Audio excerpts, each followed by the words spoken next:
السلام عليكم ورحمه الله وبركاته. ازيكم حبايبي ام سيف؟ عاملين ايه؟ كل عام وانتم بخير. ازيكم بنات؟ اخباركم ايه؟ هنبدا ونقول اللهم صل وسلم وبارك على سيدنا محمد وعلى اله واصحابه اجمعين. ما تنسونيش في لايك واشتراك في قناتي وفعلوا الجرس عشان يوصل لكم مني كل جديد. تمام يا حبايبي؟ بصوا النهارده ده اوردر النهارده باذن الله. اهو طالع بتنجان محشي مشكل ومحشي كرنب وصينيه بطاطس بالفراخ. عايزه كده كومنتات حلوه على الاوردر ده وتقولوا لي رايكم فيه ايه.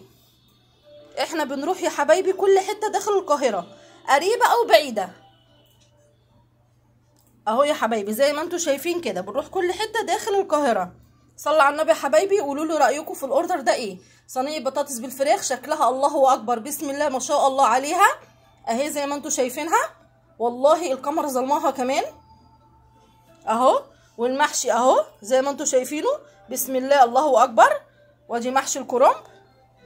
اللي حابب يحجز معانا يتفضل، انا عيني ليه، هسيب رقمي في الوصف عشان اللي حابب يحجز معايا يكلمني وانا هرد عليه، وان شاء الله الاوردر هيجيله قبلها بيوم. اللي حابب يحجز اي حاجه، احنا بنعمل كل جميع الاكل البيتي يا حبايبي. بنعمل وجبات خيريه، عندنا عزومات ماشي، عندنا افراح ماشي. بصوا انا معاكم في كل حاجه. تمام يا حبايبي؟ بصوا بسم الله ما شاء الله على الاوردر، الله اكبر عليه زي ما انتم شايفينه كده. ما تنسونيش بقى تفعلوا الجرس وتقولوا لي رايكم في الكومنتات فيه ايه، بالذات صينيه البطاطس الجميله دي اللي انا نفسي اكلها.